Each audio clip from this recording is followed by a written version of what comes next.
Examining minuscule fragments of a meteorite that crashed onto Earth 15,000 years ago, Princeton scientists uncover a truly astonishing revelation. Within the rock, they identify a rare mineral named quasicrystals, specifically the unusual variety called khatyrkite, distinguished by its unique crystalline structure that appears to defy earthly physics. What's even more remarkable is that this composition hints at an extraterrestrial origin, seemingly distinct from any previously encountered on our planet. Although researchers had previously encountered similar crystalline substances within the khatyrkite meteorite from Siberia, this latest discovery sets itself apart due to its dissimilarity to the previously identified quasicrystals. Despite their differences, all three clusters share a common characteristic. None of them naturally exists anywhere else on Earth. This begs the intriguing question: could these extraordinarily rare structures actually be foreign to our planet?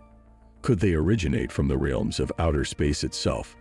Addressing this question is Paul Steinhardt, the Albert Einstein Professor of Science at Princeton University, deeply involved in the analysis of these quasicrystals within the khatyrkite meteorite.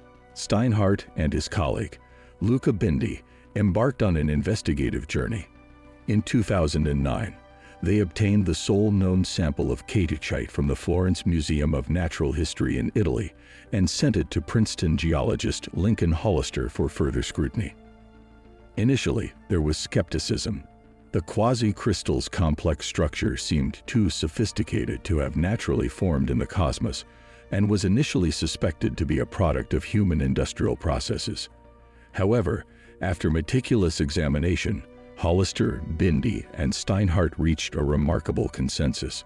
The unique composition of the quasicrystal, along with the presence of an exceedingly rare silicon dioxide variant called stickovite, precluded the possibility of human creation. Hollister's affirmation that stickovite isn't a product of earthly industrial activity solidified the conclusion. The quasicrystal was a naturally occurring phenomenon. This revelation defied previous beliefs.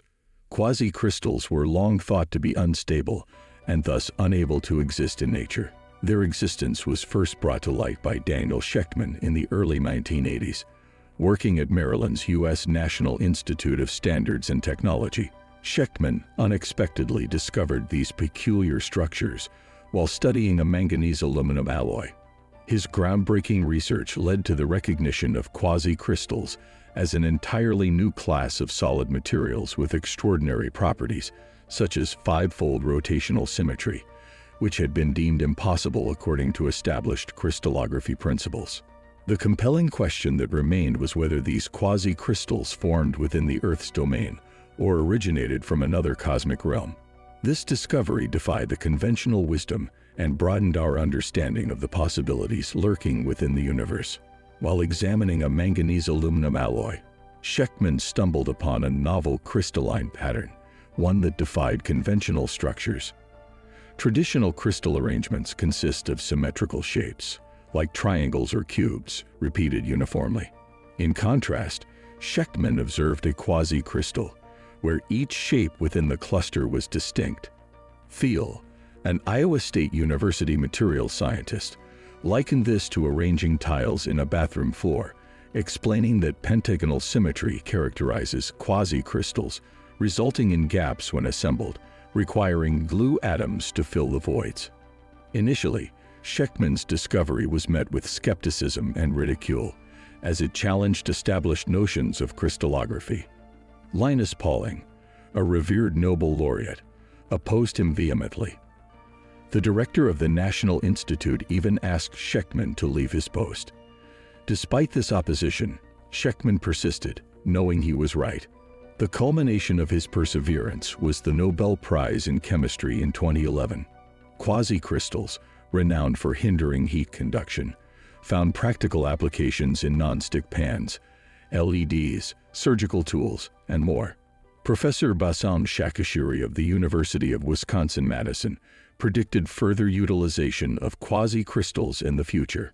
However, early research on quasicrystals primarily focused on artificially created samples, as it was deemed unlikely for them to form naturally. This notion was challenged by Steinhardt's research, which questioned whether these structures might exist beyond labs. As Princeton researchers embarked on the study of minute fragments from a meteorite that landed on Earth around 15,000 years ago, they uncovered an astonishing revelation. Initial analysis revealed that these rock pieces were composed of an exceedingly rare mineral known as khatyrkite. Yet this discovery was only the beginning of the surprises in store.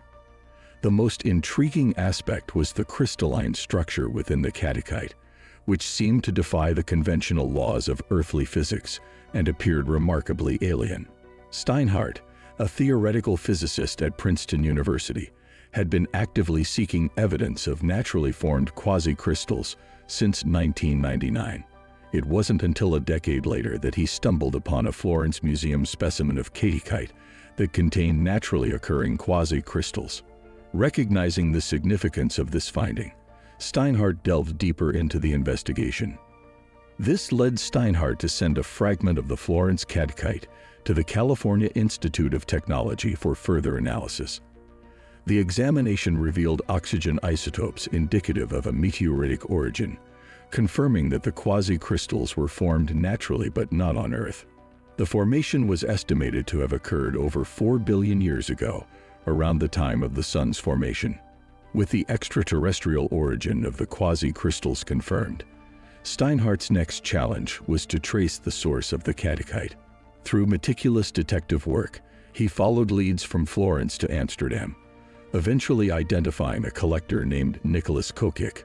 Further inquiries revealed that Kokik had acquired the sample from a scientist named Leonard Raisin at the Trusch's Institute of Platinum in St. Petersburg. Raisin's report from 1985 pointed to Valery Kryachko's involvement in the discovery.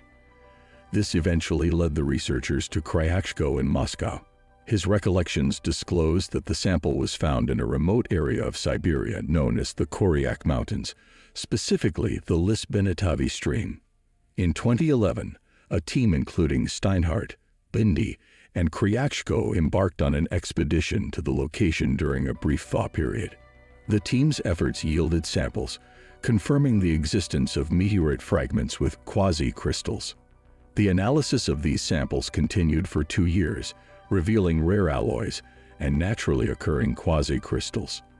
The scientists proposed that these materials could have formed through asteroid collisions or within the solar nebula during the Sun's formation. However, they acknowledged that much remains to be understood about the formation of natural quasi-crystals.